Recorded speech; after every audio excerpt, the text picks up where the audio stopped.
News. Vizianagaram ఉగ్ర పేలుళ్ల కేసులో కీలక విషయాలు వెలుగులోకి వస్తున్నాయి. సిరాజ్ పై ఎన్ఐఏ తెలంగాణ కౌంటర్ ఇంటెలిజెన్స్ 6 నెలలుగా కన్నేశాయి. ఎన్ఐఏ తెలంగాణ కౌంటర్ ఇంటెలిజెన్స్ 3 నెలలుగా విజయనగరంలోనే మకం వేశాయి. ఐఈడీ బాంబు తయారీకి ముందు జిల్లా ఎస్పీ వకుల్ జిందాల్ కి సమాచారం ఇచ్చి అరెస్ట్ చేసినట్లుగా సమాచారం. సిరాజ్ అరెస్ట్ వ్యవహారంలో తెలంగాణ కౌంటర్ ఇంటెలిజెన్స్ తే మొత్తం పాత్రగా తెలుస్తోంది. విజయనగరంలో సిరాజ్ కు ఇల్లు అద్దెకు ఇచ్చిన వ్యక్తి ప్రస్తుతం పరారీలో ఉన్నాడు. సిరాజ్ వ్యవహారం అద్దెకిచ్చిన వ్యక్తికి తెలిసి ఉంటుందని అనుమానం వ్యక్తమవుతోంది.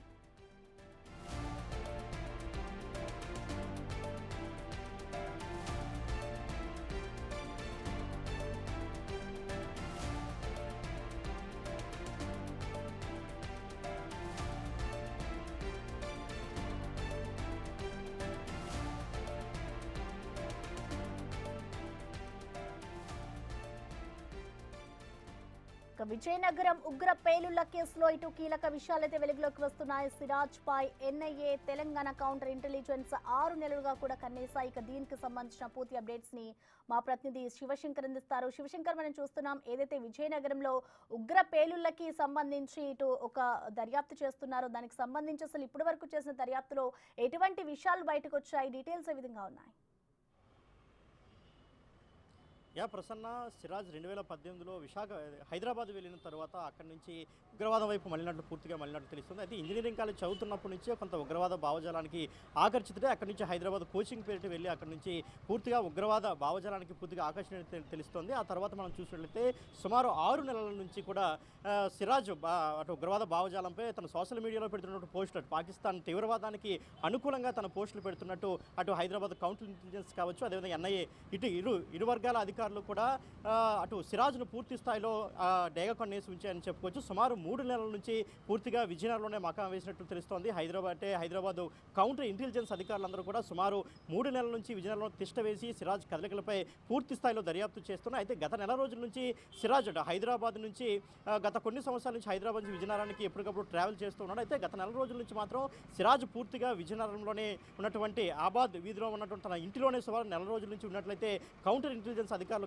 కనిపెట్టిన తర్వాత పూర్తి స్థాయిలో తను ఏం చేస్తున్నాడు, ఎక్కడెక్కడికి వెళ్తున్నాడు, అంటే విజయనగరంలో కూడా తన కదలికలు ఎప్పటికప్పుడు సమీక్షిస్తున్నారు. ఎవరెవరితో మాట్లాడుతున్నాడో, తన ఫోన్ కాంటాక్ట్స్ కావచ్చు, అదేవిధంగా ఎక్కడెక్కడికి వెళ్తున్నాడు, మార్నింగ్ నుంచి ఈవినింగ్ వరకు తను ఎటువంటి చర్యలు చేపడుతున్నాడు అనే దానిపై పూర్తిగా కన్నేశారు. అయితే పూర్తిగా తను ఉగ్రవాద భావజాలంపై మారిపోయాడు, తన పేలుళ్లు చేయడానికి సంసిద్ధంగా ఉన్నాడు, బాంబులు కూడా తయారు చేస్తున్న పక్కా సమాచారంతో ఈ నెల 16వ తేదీన జిల్లా ఎస్పీ వకుల్ జిందాల్కు సమాచారం ఇచ్చి అప్పటికప్పుడు ఆ రోజు సాయంత్రం 3వ లైన్ రాజానగర్ బాబా మెట్లోనైతే అరెస్ట్ చేయడం జరిగింది. అరెస్ట్ చేసిన తర్వాత రిమాండ్కి తరలించారు. సుమారు 14 రోజులు రిమాండ్కి తరలించిన ప్రస్తుతం తను విశాఖ సెంట్రల్ జైల్లో ఉన్నాడు. అయితే కస్టడీ కోసం ఇప్పటికీ వెయిట్ చేసినటువంటి పరిస్థితి అయితే ఉంది. అయితే మరోపక్క మనం చూసినట్లయితే ఏదైతే బాబా మెట్ట డబుల్ కాలనీలో తను ఏదైతే అద్దె ఇంట్లో ఉన్నాడో ఆ అద్దెంటి ఓనర్ కూడా ఇప్పటికే పరారైనట్లు పోలీసుల విచారణలో అయితే వెల్లడైంది.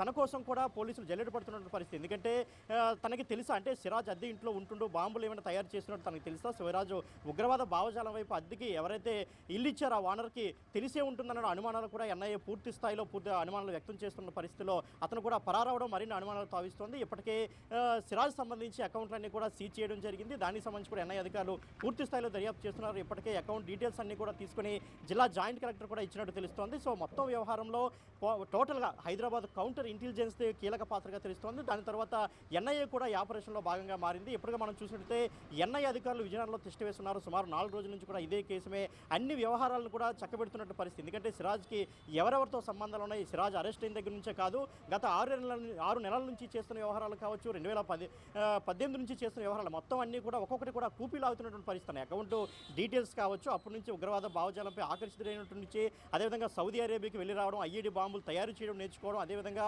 ఆన్లైన్ ద్వారా తను బాంబు పేలు పదార్థాలకు సంబంధించి అన్ని కూడా ఇంటికి ఆర్డర్ చేసుకోవడం కావచ్చు. అంతేకాకుండా తనకి ఉన్నటువంటి ఏదైతే అక్బర్ ట్రాన్స్పోర్ట్ అని తన కుటుంబానికి ఉన్నట్లయితే కొంత సమాచారం వస్తుంది.